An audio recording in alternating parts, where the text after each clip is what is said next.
Orhon Yense ýazylary, Bilge Kagan we Kültegen titirleri.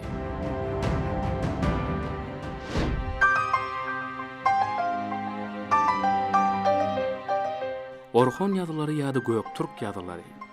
Türkmenleriň ilkinji elitbiýi bilen daşy ýüzüne ýazylan taryhy ýazylary. Bilge Kagan we Kültegen baradaky ýazylar Bilge Kaganyň inisi Ýolluk tegi tarapyndan ýazylypdyr. Ýazylar ebedilik galsyn diýip Bengu daşy diýip atlandyrypdyrlar. Ýazylary 1879-njy ýylda Mongoliýanyň Orhon ýaýlasyndan duş gelýän. Ýazylar 2-nji Göktürk döwletine degişi we 8-nji asyryň ortalaryna ýazylypdyr. 732-nji ýylda Kültegene, 735-nji ýylda Bilge Kagana degişi ýazylar ýazylypdyr. Oğuz Orhon ýazylary hem iki dilli, Oğuz hem Xitay dillerinedir. Türkmenler zeminiň iň gadymy medeniýetli halklarynyň biridir. Munyň şeýledigini Oğuz Orhon ýazylary hem tasdikleýär. Uzak geçmişden saklanyp galan ýazyw ýadygarlyklarymyzyň biri Oğuz Orhon ýazylarydyr. Bu ýazylar ýörüýti ilmi işlerde Orhon Yense ýazylary ady bilen hem tanalýar. Oğuz Orhon ýazylary daşy ýüzüne oýulyp ýazylypdyr. Onun Oğuz Orhon ýazylary diýip atlandyrylmagynyň sebäbi ol Mongoliýanyň çäginde Orhon hem Selenge derýalarynyň boýlarynda tapylmagydyr. Oğuz Orhon ýazylaryna 10 ýazygy, Kültegen hormatyna ýazygy, Bilge Kagan hormatyna ýazygy, Tonyukuk hormatyna ýazygy we Kuluçor we Moýonçor hormatyna ýazygy ýadygarlyklary ýerýär. Bu ýadygarlygyny Oğuz ýazylary diýilmeginiň sebäbi şol ýurtlar olaryň bina edilen döwrüni Oğuzlaryň watany, Oğuz ýeriniň ýaşaýan merkezleriniň biri bolandygy bilen düşündirilýär. Şol ýazylaryň dili hem Oğuz dilinedir. Şol ülkelerde kaganlyk hanyk eden şalar Oğuzlar bolupdyr. Şol sebäplere görä bu ýazylara Oğuz ýazylary hem diýilýär.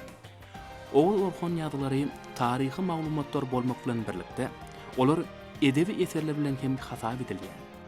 Oğuz Orhon ýazylaryna ýüpek, altyn, kümüş, gunnuz we samar derleri, goýun, sygyr, ýylky, at atlary şol zamanyň iň gymmat mallary hökmünden köp duş edýär. Ýüpek matasyda haritlarynyň iň ýörgünlisi bolupdyr. Toý edip oğul öýlendirmekdäki ýazylarda öz beýan tapdyr.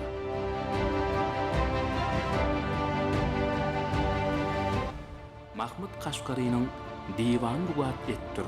Türkü dilleriň diwany sözlügi.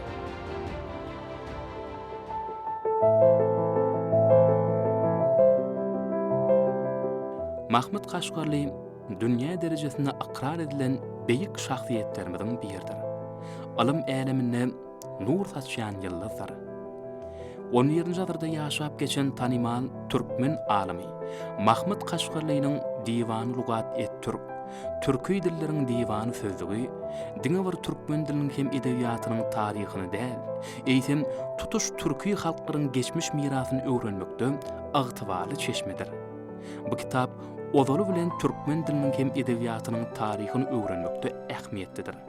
Çünki diwana yerleşdirilen beýleki türkü halklaryň dil waýlyklarynyň bir gatarda Oğuz türkmen sözleri, nakyllar, atalar sözleri we goşu bölükleri türkmen dili we edebiýaty ilmi üçin bahasy çeşmedir. Mahmud Kaşgarly Diwan Lugat etdir kitabyny miladi senesiniň 1072-1073-nji ýylda ýazdyr. Alymyň bu kitabynyň şu ýyllarda ýazylmagy türkmenleriň ad owazasynyň hut şol döwürde älemi dolmagy Seljuk Türkmen imperiýasynyň döremi bilen baglanşyklydyr.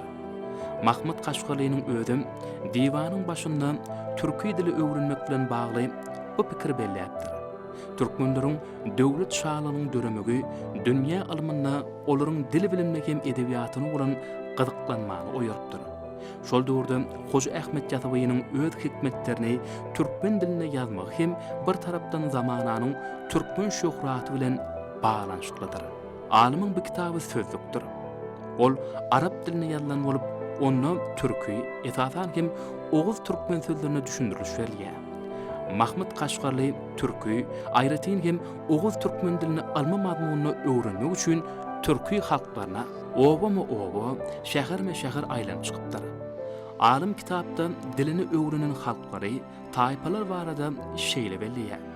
Men türkler, türkmenler, oguzlar, çigiller, ýagmalar, gargyzlar şäherlerini, owa we ýaýlaryny köp ýyllar gezip çykdym. Men bu işleri dil bilmeliğim üçin näle, belki bu dillerde her bir kiçijik tapawutlaryny hem anyklamak üçin etdim.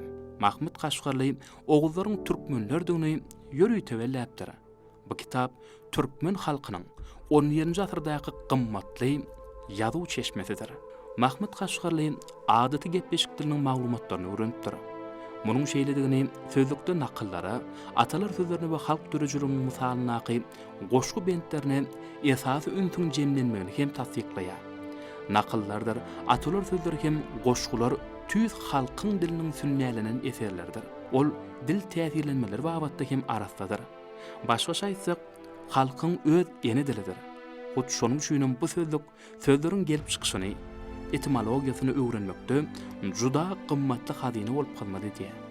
Mahmud Kaşgarlynyň Diwan Lugat et-Türk kitabyna ýerleşdirilen goşgu bentleri milli şygyr sunwatymyzyň çeperçilik köklerine aralaşmagyna mümkinçilik berýär. Bu diwan çeper pikirlenmäniň orta asyrlarda özlerin meselelerini anyklamakda gymmatly şeşmedir. Ondan orta asır romantik edebiýatyň güllep ösen döwri bolan 10-njy, 17-nji asyrlarda we ondan soňra meşhurlugy eýe bolan dürli edebi çeperçilik diýipdir. Oguz türkmen köklerini tapmak bolýar. Mahmud Kaşgarlynyň Diwan Lugat et-Türk adly diwanynaky ýaly goşgusy 14 bentden ibaret bu şygyr munazara häsiýetinde ýazylypdyr. Şygyrda ýaly mahsus aýrytynlyklar buludyň gelmegi, ýagmyryň ýagmagy, dürli renkli gül çeçekleriň kökräp bar kurmagy, goýun guzularyň mäňreşmegi, dağlaryň garanyň, buğuzynyň eremegi, kaklaryň suwunyň köl bolup köpelmegi, depeleriň ýaşyl dony bürünmegi, mal garalaryň ýağlygda ýağlamagy ýaly hakykatlar janlandyrylýar. Gyş bilen ýaz çaknyşdy, bir-birini gaňyryp bakışdy, bir-birini utmaga çalyşdy, bir-birini ýutmaga çalyşdy.